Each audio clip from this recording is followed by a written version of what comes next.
The regular season misery is finally over. You're listening to the Mainline Podcast. I'm Adam Jacquez, joined this evening by Tyler Burton. Unfortunately, no Corbin. He is feeling under the weather. I can only assume that he just was watching the game Saturday night and became incredibly sick at what he was seeing, and he's still recovering from that. I think we all did, Adam. Yeah, there's definitely the flu is going around right now. I had it last week. Sister and her boyfriend have got it. A couple other family members have got it. Now it looks like Corbin is under the weather as well. So Corbin, wish you get to feeling better. And Adam, we also wish this football team was a lot better, was feeling a lot better, was playing a lot better than they are. But 6-6, where do we even want to begin? I'm not sure. We have to address the Texas Tech game a little bit. I know we don't really want to, and it's kind of past at this point. We're all looking to the future at this moment because who wants to look back on this season? 500, they have a chance to have a losing record in a bowl game against a team that they probably don't want to be wherever we are, as much as we do. But yeah, just a rough ending to the year, and we all predicted that. We all had a loss on the prediction against Texas Tech, but it almost felt like the same things that we see every single game came back, and it wasn't enough for Oklahoma State to overcome that first quarter deficit for the Cowboys, but it was in Lubbock for the Red Raiders. I guess, is there anything that stands out to you from this game, maybe that is different than what we've seen otherwise? Oh, the hard part right now when trying to dissect what happened at Texas Tech, it kind of feels like everybody, at least, the two of us and, speaking for Corbin as well, kind of feels like everybody's looking ahead to the future. We're talking about big picture changes, things that we want to see moving forward, starting with this offseason going into 2023. But when you look at Texas Tech, kind of the same story, different verse. Offense came out firing on all cylinders, 48 points on just shy of 700 total yards. Fantastic performance by Jeff Lebby's group. Dylan Gabriel, statistically, Adam, I think, played his best game in an Oklahoma uniform, 28 of 40, 449, 6 touchdowns. Outside of the one interception, he was really good, I thought, with his decision-making, made a couple of nice plays with his legs. Eric Gray, I mean, there's a reason why Oklahoma fans for the better part of the last 6 weeks are going to be talking about how much we're going to miss this guy. Chances are he's probably played his last game in an Oklahoma uniform. No reason for him to play in the bowl game whatsoever. He went for 168 on Saturday. And then, Adam, we finally had a game in which we saw playmakers catching the football, not just a Marvin Mims or, maybe a Drake Stoops having a nice game, but we saw guys consistently, multiple positions across the field, make considerable plays for this offense. Marvin Mims, 5 for 162 and 2 touchdowns. Braden Willis, who's kind of been forgotten about over the last couple of weeks, he had 2 touchdowns to go along with 74 yards. And, Theo Weiss, 3 catches, 123 yards, 1 touchdown, probably Theo Weiss's best game in an Oklahoma uniform. Unfortunately, sounds like it might be his last game in an Oklahoma uniform. So, but Adam, like you said, another game this season where Oklahoma beat Oklahoma. Oklahoma couldn't get off the field on defense from the late second quarter on. Penalties, missed tackles, questionable coaching decisions, poor play calling late in games. It was the same disaster that's played Oklahoma again and again this season. Yeah.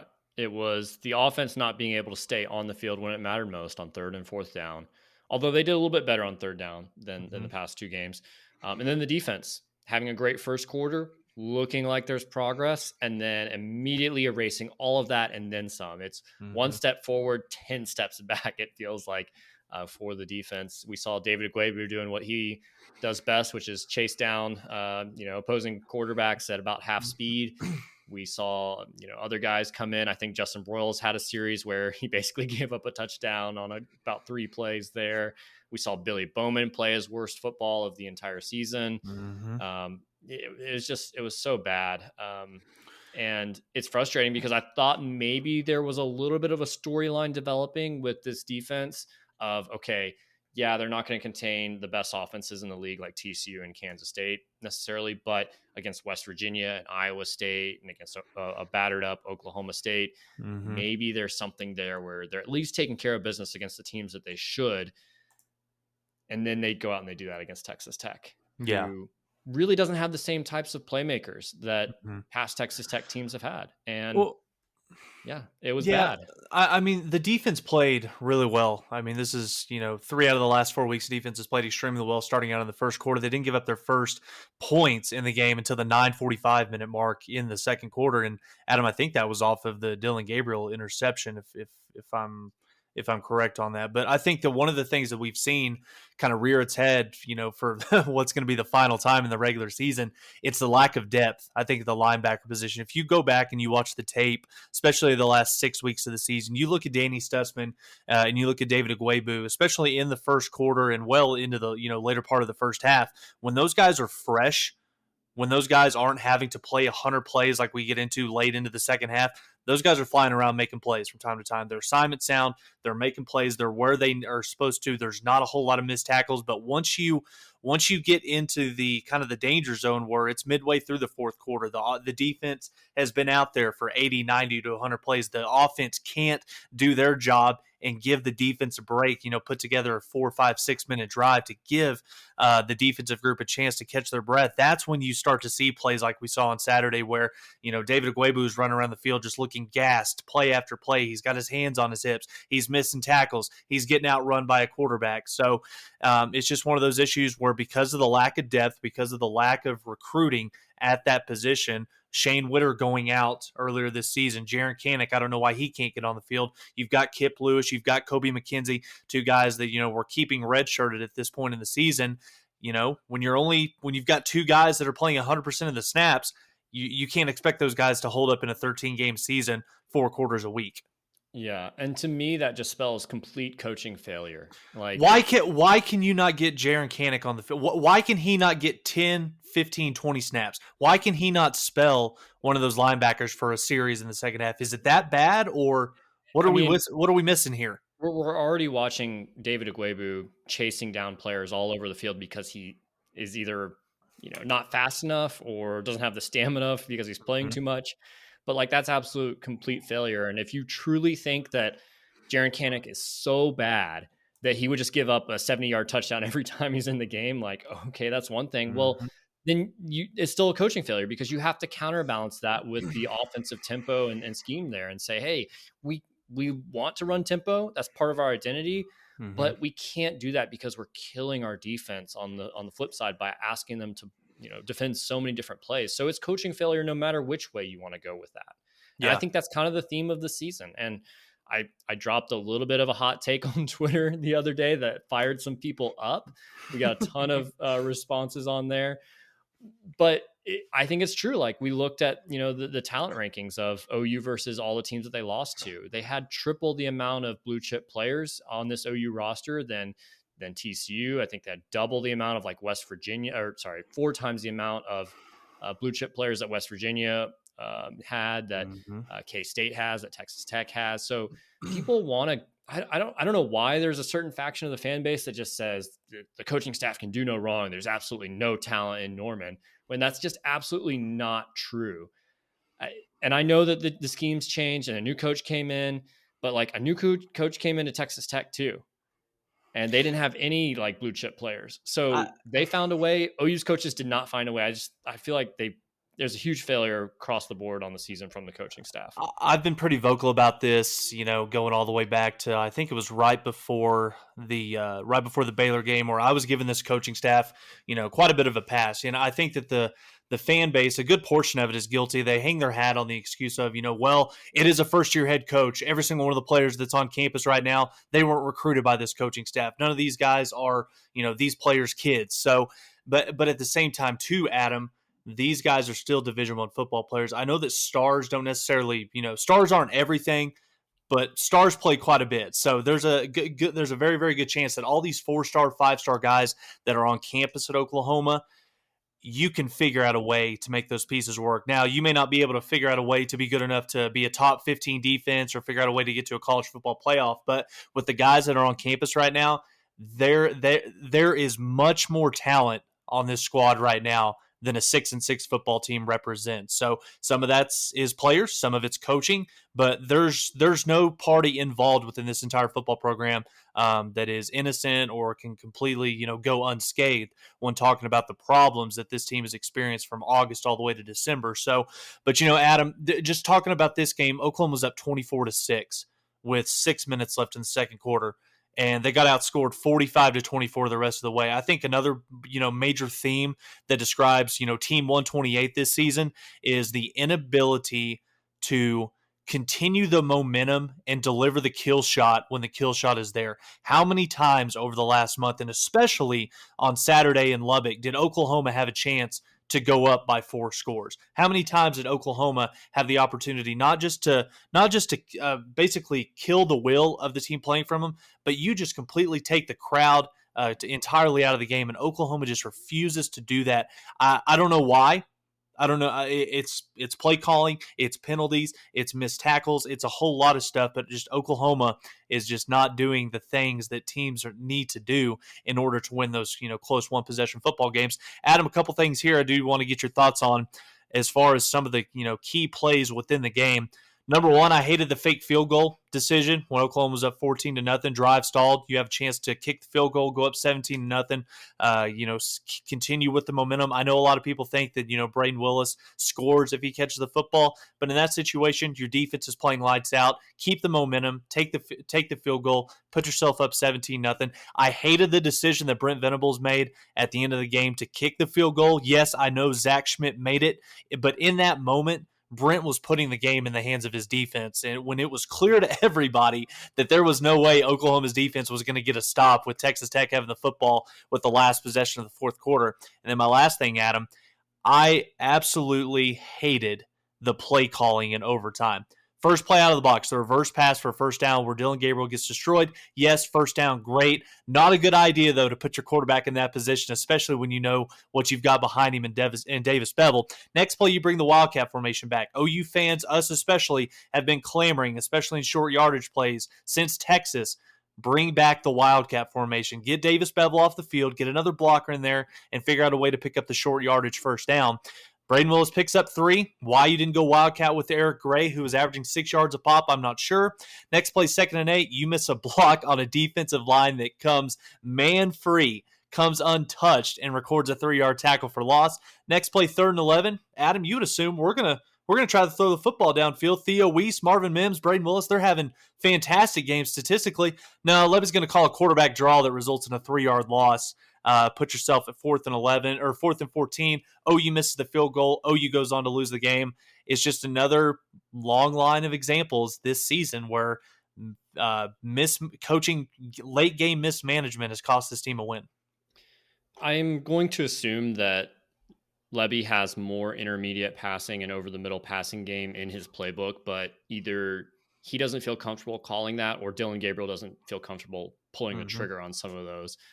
So I don't know what the limitation is there necessarily, but yeah, I think once you get into that red zone there, I think Jeff Levy's play calling, he felt he had to get too creative. I don't have a problem with the wide receiver pass. Stoops is not a quarterback, but he still shouldn't be letting his quarterback, hanging him out to dry there with that big lob of a pass. Yeah. My bigger complaint was really on the 3rd down QB draw. Not sure what the intention was there. I think in other areas of the field or other situations of the game, that's setting up for going forward on 4th down, even though this team is terrible at converting 4th downs. But it just didn't feel like the right moment for that. I think my bigger concern was at the end of regulation, Brent Venables not calling timeouts and letting Texas Tech kick a field goal with no time left. Sure. I thought that was probably the wrong decision there. And we've just seen misuse of like clock management, of tempo, of a lot of different things throughout the season. And my hope is that this coaching staff is going to be able to take a step back in the offseason and really review everything and go, okay, that was a bad idea. That strategy does not work. And so we can adjust. I'm hopeful that they're able to take that reflective view of everything. Mm-hmm. And again, I do want to say the coaching does have a part in the way that the 6-6 season has gone, but I think that time and time again, we're continuing to see that players are in a position to make plays and they're just simply not doing it, particularly on the defensive side of the football, making tackles. Key Lawrence, don't drop 2 interceptions that hit you right in the chest. Those kind of go hand in hand with that being such a, one possession, ultimately a tie game going into overtime. So that's the difference though, Adam, is when you have a chance to make plays in tight ball games, you have to be the team that makes those or else the other team's going to win. But what I guess what gets them to that? Are you saying that some of these, there's no one that's capable of doing these things on the team, or are they just not being coached up to the point to actually finish the play? Or is it that they're not motivated? Because I feel like this all comes back to the coaching. Because you can't tell me that OU has one of the top rosters in the entire Mhm. country. We talked about that blue chip ratio. That matters. Like, I know that guys come out of high school and sometimes 4 stars are bust, sometimes 5 stars are bust, but OU Mhm. has a roster loaded with those guys, and we Yeah, can't find 2 or 3 guys at each position that can perform. Like, I everybody on the team is a bust. I can't buy that. I understand that, but Key Lawrence dropping 2 interceptions is not on coaching. Woody Washington doing the offsides on 3rd and 7, completely jumping into the receiver, that's not coaching. David Agwebu taking a bad angle, that's not coaching. I mean, there comes a point in time where, yes, coaches have to be held accountable, but at the end of the day, it's the guys out there in between the lines that are responsible for making the plays on the calls that are executed, and Oklahoma just hasn't done that enough late in the second half in Big 12 conference play. I do. I I'm gonna get have to. I get what you're saying. I get what you're saying, but I'm going to have to disagree with you there, though, because I do think that the angle of pursuit is a coaching thing. Like, that is something that you practice at youth football level. I'm not trying to like diminish these guys or say that their youth football players are better than they are, but like, that is a drill that you run in youth football as far as angle of pursuit and just being able to understand that better. And so I Mhm. think there's coaching elements there, like tackling. And this is another thing people talk about too, is saying, oh, well, everyone's learning all these new schemes, whatever. And it's like, okay, but some things don't change. It's not like we're going from running the triple option to the spread offense. There's some things that are similar concepts, like, tackling and angle of pursuit are the same in every defense. Set the edge. Exactly. Don't let them get outside. Yeah. The same thing with like the rushing, on the defensive ends. Those guys have been running past the quarterback all year long and Mhm. going way too far. And it's so easy for those tackles. That's why we haven't gotten very many holding penalties, is because they know that they don't have to block them, the same way Mhm. they do everybody else. So I feel like there's so many coaching failures that have happened this year.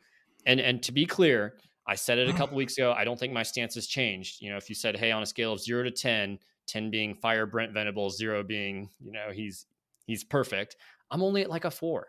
That's I still exactly think Brent the same. is going to turn it around, but Mhm. I feel like we had an unnecessary 6-6 year, and we could have been a lot better. We could have, said, hey, Brent, maybe you don't have to install everything all at once. Mhm. Master one thing, master the 4-man front, master the 3-man front, pick one, maybe pick a lane there and be experts at it and say, we're going to be great at this and we're going to layer it on over time. Yeah. And I will say this too, one last thing before I give up the mic, but people, if a coach is only good at one system, that coach isn't going to be around very long. The game is going to pass them by. So Brent Venables should, as a good coach, be able to come in and run any system he wants. And because he's a good coach, he should be able to get the maximum amount of out of his players.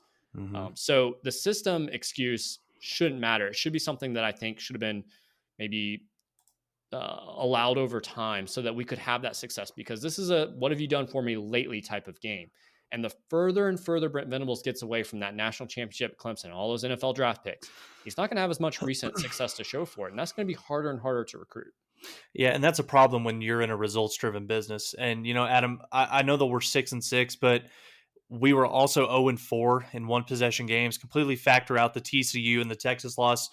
You make a handful of plays in those games, you're still going to lose. So, but when you look at K-State, you look at West Virginia, Baylor, down in Lubbock last weekend against Texas Tech, if OU just simply makes 1 or 2 more plays when they're in position to do so, you're potentially talking about a 9-3 or even a 10-2 type season. So, yeah, I know that on paper you see the 6-6, it looks bad. Yes, this football program right now, it's in the worst shape that it's been in basically since I've been a fan. That I've been old enough to remember following this team. So, but when you look at it moving forward, and I think that again we talk. I think from this point forward, Lincoln Riley no longer needs to be brought up. And I think that's also one of the things, Adam, that is kind of making this season a lot worse for OU fans, as you see what's going on out in Southern California right now.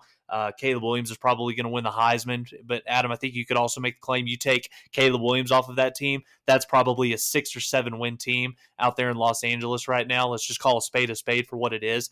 But I think moving forward, going into next year, and we can just kind of dive into this right now.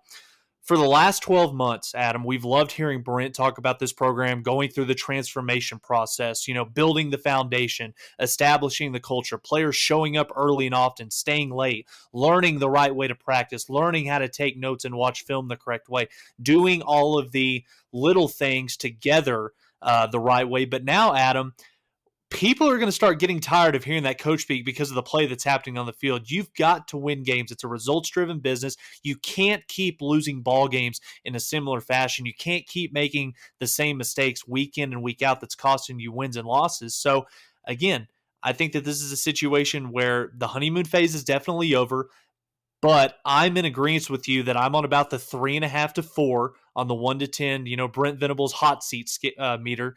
Just give it a little bit of time, take advantage of this offseason, and I think Oklahoma's going to be fine. I think Brent's the guy, but he's got to have some serious conversations with some coaches in that building, with some players on that roster, and he's got to make some changes. He's got to look in the mirror because you have this same season next year. Then you're having a whole different conversation going into 2024, and you're going to start really talking about, is Brent who we want to have going into the SEC? But I'm not there yet. So Jordan Esco is one of our listeners. He's one of the OGs when it comes to OU podcasting. And he's brought up a pretty interesting point I've seen on Twitter that I like a lot. I don't like it. I don't want it to happen, but he's brought it up in the sense that this is basically just lowering the bar for next year. It's lowering expectations because coming into the season, most people were kind of in that 9-3, 10-2 type of area as far as what they expected from this team. Compete for a Big 12 championship. We had a 6-6 year.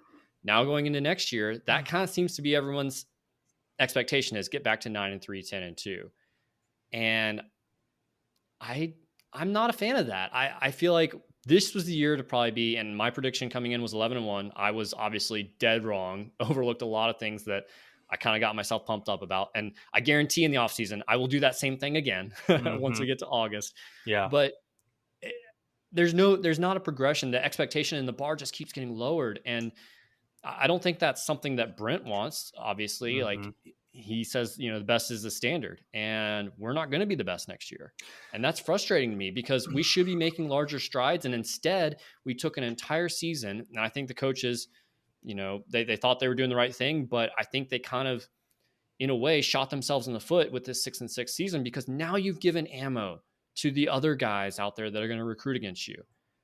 Hey, Texas Tech. Oh, we beat Oklahoma. Why would you go there? We beat Oklahoma and Texas Tech in the same year. Why would you go there? Yeah. OU 6-6 in the Big 12. What are they going to do in the SEC? Like, we've given them all those things to say. And that's a dangerous game to play when you're starting to give ammo to your opponents like that. Yeah, but Adam, that same ammo has existed for the better part of the last, 50 or 60 years, especially in the last 10 or 15, whether it's Iowa State, whether it's Texas Tech, or whether it's Texas A&M after beating OU in the Cotton Bowl in 2012. People are always going to negatively recruit against Oklahoma, But we haven't gone 6-6 since you and I were like 5 years old, and we might have our first losing season in probably as many years as well. So I picked this team to go 10. Yeah, we've reached DEFCON 5. I picked this team to go 10-2. I thought, okay, probably more realistically, we're looking at 9-3. Worst case scenario, 8-4. Lo and behold, sitting here on November 29th, we're 6-6. It's threat level midnight. But I think that moving forward, you're now in a situation to where the transfer portal, it's already starting to show you how crazy and wild it's going to become. Oklahoma's roster, we're going to start to see some guys go to the NFL. We'll talk about it here in a second.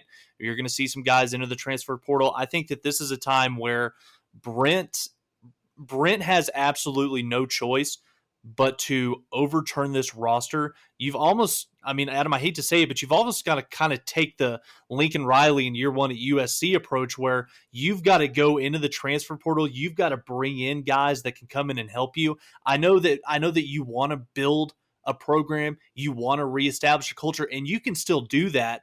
But in today's day and age, where the transfer portal allows kids to go here and there, and it allows football teams to be able to plug holes in their rosters, bring in elite level guys from other programs to come help them moving forward, Brent has no choice but to roll up his sleeves and get guys to come in here and play for him, especially at a handful of positions, or else you're going to get into a situation, like you said, Adam, where you're probably going to win 8 or 9 games, and that's definitely not the standard at a place like Oklahoma. And Brent has absolutely no choice but to do that. Well, we've done the math. 42% of the roster is new players this year. So that means 58% is Lincoln Riley guys. That's a lot lower than I think a lot of OU fans want to admit. They don't want to admit that a majority of this roster, or not a majority, but a good chunk of this roster is guys that Brent Venables took in the transfer portal, or his recruits, or Lincoln Riley recruits that he said, "You're good enough. I want to keep your commitment." Like, think about Not, it. yeah, Jaron but Kanek is his guy. R. Mason Thomas is his guy. Alton Tarver is his guy. Jane Gibson is his guy. Nick Evers is his guy. Like, he's got a ton of his guys in that freshman yeah, but class. also at the same time too, he was hired in December. He had no choice but to keep that class together because you got to have bodies, you got to have depth on your roster. Now, if you put some true serum in Brent Venables' coffee, if he was going down there and looking at the class of 2022 and he watched the film and he was actually the guy that was recruiting and evaluating these guys, chances are every single one of those guys that was part of OU's class last year would not have been a guy that Brent Venables would have seriously taken. So I think we can call that at least in my opinion, I think we can call that to be true. But going you don't think into, he would have taken Robert Spears Jennings? You don't think he would have taken Gentry Williams? Like, no, I think he would have, but I think that your recruiting class last year looks entirely different. Yeah, I mean, it was already number 8 in the country. Like, it's pretty solid. It might be a mix of like guys in different schemes, but that's pretty solid. That's good enough to, for a good coach, they should be able to say, "Hey, I don't have the exact pieces I need, but I can find a way to make it work. I can find a way to get the most out of this group of guys." And I don't think he did that. And that's where the coaching plays a hand in this, why this should have been a 9-3 or 10-2 football team. If you make a handful of plays each game that you made last year, if OU didn't make those plays last year, we all know about the one possession type football games that Oklahoma found a way to pull out. But last year, remember, before the season, it was something you said, Tyler, before the 2021 season, OU should not play a one-possession game all year. And then that's what they did, and pretty much every single game. Yep. I think people look back on 2021 and go, wow, like Caleb Williams heroically pulled us out. And he did against Texas. And he had that one play against Kansas. But otherwise, he was pretty bad against Baylor. He was pretty bad against Iowa State and not so great against Oklahoma State. Like, what he is today, he was not last year. He was a freshman that was very up and down last year. So that team wildly underperformed. And we all think it was because Lincoln Riley didn't get the most out of those guys. And that was something Brent was supposed to be able to turn around. So I don't think you can look at last year and that doesn't make me feel better that, oh, the ball just didn't bounce our way this year. It did last year, because this OU team should beat almost everybody not named Texas by 2 possessions. It just shouldn't be playing close games. I completely agree with you. And in each of those 4 out of the 6 losses, excluding TCU and Texas, it should never have came down to where 1 or 2 plays decides the outcome of this game. Yeah, it just simply shouldn't have. So again, I think moving forward, if we're having this same conversation this time next year in 2023 where the team is underperforming, it's the same mistakes that the players are simply not making plays. There's missed tackles. They're not setting the edge. There's stupid penalties. Brent Venables and Jeff Levy make the late game, coaching mistakes. Then you can have a more serious conversation, which I think is kind of what this is leading to. Let's pull back for a second. But again, and we agree. Like, we're still on the Brent train. You're 1,000% still on the Brent train. I think being really aggressive because like I'm pissed about how the season turned out, but like you and I are still in agreement. Like we're on board. We want it to work out. Like, it's just frustrating that we have to go through this type of year when it feels like it could have been avoided. It could have been avoided, but then that also kind of goes back to us being spoiled as Oklahoma fans and the tradition and the standard of winning that we've been so used to for the last 20 years. So again, Adam, we're 28, 29 years old. We've never not known Oklahoma winning 9, 10, 12 games, winning a Big 12 championship every year, fighting for a playoff. 6-6. This is like being on a different planet right now. And so expectations aren't going to change. I fully expect Oklahoma to be competing for a Big 12 championship next year. Expectations aren't going to change. Yeah. And that's what happens when you sign up to play. And that's what happens when you sign up to coach at a place like Oklahoma. Yeah. I guess, do you want to talk transfer portal? I mean, I guess we can.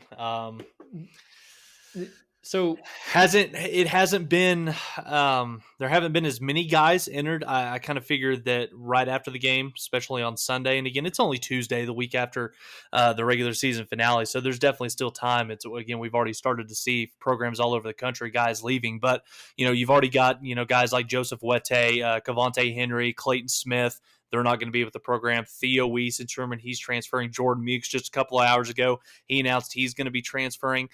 Adam, is there really anybody else that you kind of got your eye on? Is, that chances are that guy's going to be out the door? Yeah, I'll throw some names out there. I saw this on Sooner Scoop. I'll tease it as go sign up for it and follow the transfer portal thread. It's very entertaining, and Stoops Bros does some great work over there. Mm-hmm. He threw out some names because he just follows the follows on Twitter, and he had Marcus Alexander, Bryson Washington, Trayvon West, Josh Ellison, and Josh Eaton all following other coaches at different programs. I don't think any of those names are a surprise. None of those guys are real contributors or anything. I've got every single one of them on my list here. So yeah. I mean, it's just kind of filler. And I guess you could bring in some, bigger high school class or maybe some transfers from the portal that could do just as much as any of them have done all year. I don't know if maybe Trayvon West had a tackle on special teams on Saturday. That's about all he's done. And that's so I mean, it's premature and maybe a little bit unfair to assume, but you'd have to think that players that have barely seen the field at all in their first couple of years at Oklahoma, are seriously considering. And you alluded to it. Bryson Washington, Brian Darby, Aaron Parks was another one that I mentioned. Josh Eaton, Kendall Dennis is another guy, highly rated recruit out of the state of Florida. Many people thought was going to have a chance to be an impact player this year in the secondary. I don't think he had a meaningful snap all season long. If he did, I just simply didn't remember it. And then Adam, I had one other name on here as well. What keeps Marcus Major around, other than the fact he's about to have another one of his legendary bowl performance games that we've seen the last couple of seasons? But what's keeping Marcus Major here? He looks great against Group of 5 opponents and then disappears completely off the radar. The next Adrian Peterson, as he was billed while he was in high school. But Adam, I think I'm at a point right now, and if you polled the coaching staff, put a little truth serum in their coffees, I think that chances are they probably wouldn't mind seeing a handful of these guys choose to leave the program, help them out, get to their next destination, because you're at a time where if you're not helping Oklahoma, and if you're not a player where this coaching staff can see like, okay, this kid, we're going to develop him. We see him as a guy that, maybe he can't help us right now, but he's a guy that can maybe help us a year from now. If you're not a player on that roster that has that future, then I hate to say it, but I think you got to be processed and you got to find another home. And that's where it's on Brent, whether it's through the high school recruiting ranks or it's in the transfer portal. You've got to get guys in here that you see fit your system, can play in your scheme, and can be an impact player for you at all 11 positions on both sides of the ball. So let me ask you this, because we had the transfer portal last year. I think we had like the number 4 ranked class according to 247, which I don't know. They're still trying to figure out how those rankings work. But a lot of G5 players came in to OU last offseason. And I recognize that Brent wasn't here as early as we would have liked him to be. And maybe he didn't have the ability to go after some of the guys in the transfer portal that maybe he should have. Right. So I do expect that talent to improve coming in this year. But for the most part, Dylan Gabriel, that was a hit. He had to be a hit. He was the starter. And he's been solid. We'll talk about him in a minute. CJ Colden hit, but it took more than half the season to get there. Coaches developed him into that. Plus he also didn't get here till July. So yeah, he was late getting in. I don't know if maybe he had that talent the whole time. The coaches just finally started playing him, or maybe they did develop him. If they did, good. Like either way, it works. Outside of that, I think every single transfer outside of that is a miss. I can't think of another guy that was meaningful. I mean, Jeffrey Johnson, he played all season long, wasn't really a true difference maker. LV Bunkley Shelton maybe had less than 10 catches. JJ Hester. Yeah. So McCade Matoyer, terrible. That's a whole other conversation we could have. We'll save that for another podcast. Trey Morrison had some nice plays. He played pretty well. Play a whole lot. Absolutely. Play a whole lot. It was weird. TJ Roof, he got injured. He probably would have been helpful for some depth. Would have been nice to have him. Jonah Lualu, he had a couple plays here and there, but he's played well. Was widely non-existent for the most part. Yeah. People remember his interception in Bedlam. Daniel Parker kicked off the team, pretty much a nobody most of the year. Yeah. So you got to hit. You've got to hit on him. Yeah, and I guess that's my question too. Is one, some of those guys will come back. Like Jonah Lualu, I think he has another year. Sure. Do you expect any of those guys to develop anymore? There's also some talk about CJ Colden potentially getting a 6-year, a hardship year. I don't think that he wants to stick around at this point. It's been in college forever. Well, yeah, but after such a successful back half of this season, playing the way that he has, if there's an opportunity for you to get that extra year of eligibility, I think as it stands right now, he's probably not going to get drafted. But you come back for another season in Brent Venables' scheme, another year in the Yeah. system, another year of coaching with Brandon Hall and Jay Valai. You could play yourself into a day 3 type of guy, maybe a late day Yeah. 2. I mean, if you're Yeah. Oklahoma, you're trying anything and everything to get CJ Colton and Woody Washington to come back. Yeah. So I guess to kind of recap my question, like, should I be hopeful? I think the class will be better from the transfer portal, but should Mm-hmm. I be hopeful that that makes any significant difference? Because it didn't this year. And I don't think that any of those guys that are going to be back for a second year out of the Yeah. portal at OU are going to take much of a leap forward either. I think that realistic expectations. I think it's fair to assume that it is going to be better. You're going to get a better crop of talent coming in through the transfer portal this season compared to last year. One, simply because of the timing standpoint. Now you've got a staff in place that will have the full amount of time in order to recruit the guys as they enter the portal, and you're not waiting until January to basically collect the scraps. Which shout out to Oklahoma. Dylan Gabriel, C.J. Colton being able to turn those guys into key contributors. But yeah, I think you have every right to expect that the talent level and these guys that are going to be transferring them having to make an impact on the field next season. I think it's fair to assume that, and I think that OU fans going into next year should fully expect that the 2023 class that this staff has evaluated from start to finish, they're going to take their signatures. And for all the guys that are going to be coming in from the portal, I think it's fair for us to assume and to expect and to hold these coaches to a standard where these guys need to be able to come in and play to the standard that you're coaching. The transfer portal has been, on Well, fire the last couple of days. just look at who they've gotten so far. What is it? Jacob Lacey, transfer from Yeah. defensive lineman from Notre Dame. He's known Todd Bates for the last 6 or 7 years. You'd have to expect he's going to come in and be able to make a difference up front inside. And then the kid that we got from the junior college was it Kendall Dolby. Yeah, he looks to be pretty solid. He'll play. Well, yeah. As far as portal players exclusively, though, I feel like there's really 3 categories. There's your group of 5 players that were highly productive at lower level schools. Mm-hmm. They might come up and be a Dylan Gabriel. They might be like a Jacob. I think it's Cowling, who transferred from UTEP to Arizona. He's had a great year there. Yeah, they could be that. The defensive lineman from Albany that transferred to Florida State. So like there's some guys here and there that are like that. There's also, for every one of those guys, there's probably 10 guys that are Jonah Lualu. I'm not trying to pick on the guy. He had some good plays, but he was widely non-existent for most of the year.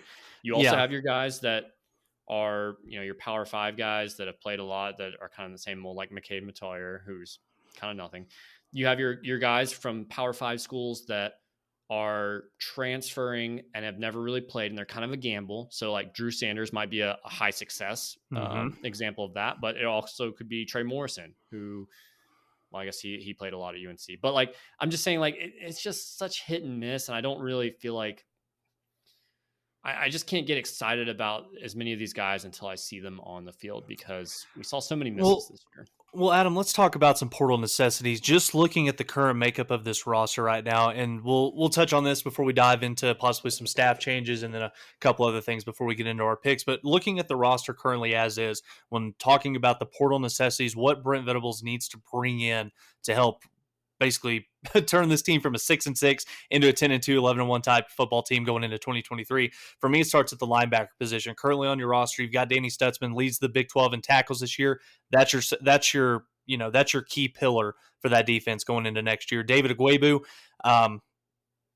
you've done some nice things. He has an opportunity to come back if he wants to. It's not going to hurt my feelings if he tries to go to the NFL. Shane Witter, how's he going to respond coming off of an injury? You've got Kanik, you've got Kobe McKenzie, you've got Kip Lewis, incoming freshman. You've got Samuel Omosigo, Phil Pachotti, and Lewis Carter. Watch out for Lewis Carter to play as a true freshman. But, Adam, I think that my plan, if I was looking at this in terms of the inside linebacker position, you've got to try to bring in a seasoned interior linebacker with 1 or 2 years of experience playing Power 5 football. Maybe he fell behind on the depth chart at a place like Alabama or Georgia or Ohio State. Bring him in there. See if he can contribute. If anything, he gives you depth. Defensive tackle is another one. And we've already seen Todd Bates make a splash in the transfer portal with this one, bringing in Jacob Lacey from Notre Dame. Ashton Sanders, Derek LeBlanc. That's a couple guys that are coming in the 2023 class. Wide receiver, Adam, is another position that I've got pegged, is Oklahoma needs to bring in at least one, maybe two guys to help out next year. Oklahoma's seriously lacking, I think, premier talent at this skill group. Marvin Mims could come back, but if he goes pro, which I expect him to, if he does, you are very thin on receivers going into next season, much less receivers that have actually made plays in meaningful snaps of games, within the last couple of years. And then we've already seen Kendall Dolby, the JUCO guy, coming in. That's going to be part of this roster going forward next year. I think you've got to go out there and maybe take at least one, if not two more defensive backs, particularly at safety. Broyles is gone. Trey Morrison is gone. You've got Billy Bowman coming back. We would love to have Peyton Bowen coming in next year. We'll see if that comes to fruition with National Signing Day coming up here in a few weeks. But if you can convince Woody and CJ Colton to come back, I think chances are those are your two starting corners next year. But I think you need to bring in a couple more defensive backs, not just with what you've got coming in the class of 2023, but a couple of guys that have got some proven experience from the transfer portal. Oklahoma's got some holes that they need plugged, and you could even throw the offensive line in there as well. So you named every position group except for quarterback, pretty much. Which actually, I think running backs. I don't think you mentioned them. Running backs fine, tackles fine. Interior, I think needs a little bit of help. You're losing Matauer, you're losing Chris Murray. Yeah. Why? It's clear that there's not anything better in that room right now on the interior because we couldn't get McCain Matauer off the field. Savion Byrd, I don't know. A few other guys, Jake Taylor, Jacob Sexton. I think that, those two will be on your starting offensive line next year, but you got to bring in some depth. Yeah. Well, the quarterback position, one that you didn't mention, but raises a pretty interesting question there because Dillon Gabriel didn't come out and say right away after the game that he was coming back. We asked on Twitter just yesterday, and I was surprised how many responses we got. We might have over 300 total responses by the time we're finished recording here, 286 right now. Just asking what the letter grade was of what people thought he did this year. And I was kind of impressed. Most OU fans were pretty level-headed and reasonable, gave him, somewhere in the B range, which I think is probably appropriate. It's hard to measure his statistics because he did miss a game and a half. And I think that skews some things, but I would say overall, he's probably a top 25 quarterback in all of college football. I think that's fair to say. We're used to having a top 5 quarterback, and you definitely need at least a top 10 quarterback in most cases to win a national championship. I don't think anyone thought we were going to win a national championship this year. So we kind of knew what he was. We knew he was a group of 5 quarterback coming up to a higher level, but he's been more than good enough. I don't think he's really lost us a game necessarily. Some people say West Virginia is his fault. I don't necessarily agree with that. That was a huge team effort to lose the game the way they did there. But what do you think? Do you think there's a chance he goes to the NFL? He's not going to the NFL. I don't think as it sits right now, I don't think he's an NFL quarterback. I'm sorry. To me, he's either going to transfer or he's got to come back to Oklahoma. And I hope he comes back to Oklahoma. I think he did some great things this season, regardless of how some of you fans might feel about Dillon Gabriel. DG isn't the reason we had a 6-6 season. Now, he's definitely got some things to work on. Adam, you alluded it to just a few minutes ago. He needs to be better at seeing the field, making the throws in the middle of the field and not relying simply on the deep ball. And I think he can make those steps. One thing, though, that I do hope going into this offseason, that when Brent Venables and Jeff Lebby sit down with him, I hope that they make the decision to tell him that even if he decides to come back for one more year in Norman, he's not guaranteed to be the starting quarterback at OU once this thing kicks off next year. Nick Evers is on campus. Jackson Arnold is on the way. You're going to have to compete to win this job and be the guy next year. But, I mean, as we sit here right now, I can't see him being on an NFL roster right now. He's got too much stuff to work on. Statistically, he's been a fantastic college quarterback, even though his numbers have kind of fallen off a little bit this year. You can chalk that up to injury. You can chalk that up to, better competition that he's going against. Yes, but I think he's got to come back for one more year. He's not ready. No way. Nine quarterbacks got drafted in this past year's NFL draft. That would probably put him in competition for one of those final draft spots with the likes of Michael Penix, Cam Rising, maybe Bo Nix. And I don't think he's necessarily a better prospect than any of those guys. He is a small guy. He's a small guy and he's a lefty. And I think that's going to hurt his potential prospects as a quarterback. So yeah, I think he has And to come back. I don't know why he's necessarily thinking about it. He can't really. I mean, I don't know if he could be a grad transfer possibly and go somewhere else. I don't think so. I don't know I why he would think do that when he's with Levy. He feels like he's got that pairing where he wants to be. yeah, he's not going to find a better situation than the one he's in right Yeah, now. yeah, There's no way. yeah. Because So why would you choose to do that for your final year? I think he's got the COVID year of eligibility left. If he chooses to use it, that's the one that he'll which would have, be which would next be year. Yeah, next season. yeah. But you're in a position right now where you're playing with the coordinator that recruited you out of high school. You had a couple years with him at UCF. You just played with him in your first season in Oklahoma. Why would you choose to spend the last year of your college career going to a new school, learning a new scheme with new players and new coaches? He needs to stay right here at Oklahoma. Yeah, I think he will return. We'll have all off season talk about the whole Jackson Arnold I dynamic. Adam, But I do want to ask you one thing, and yeah, again, this is something that we can kind of take a deeper dive into with Corbin once he gets back from his from his illness, and that's some staff changes. Now, we're not going to dive too deep into it. You and I, we've heard some things within the last couple of weeks. It sounds like there is going to be some changes inside the program. May not necessarily be as severe as a coordinator or maybe even one of the premier position coaches, but there is going to be some turnover. There will be some changes made within this inside the program. Two names: LaDamian Washington.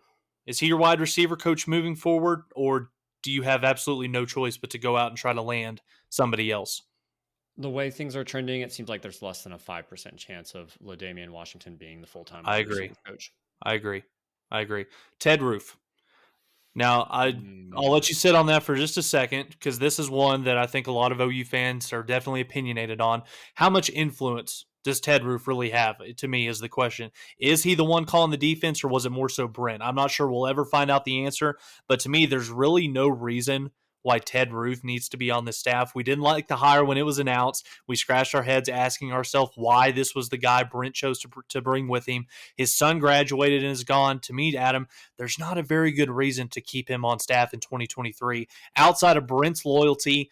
And he doesn't want to make a coordinator change after his first season. But I think you've got to go get an up and comer, maybe go get a younger guy that's hungry, that's an elite recruiter, somebody that the guys can relate to a little bit better. We've already seen message board chatter about Zach Arnett from Mississippi State. We've seen what he's been able to do, accompanied with a Mike Leach type offense.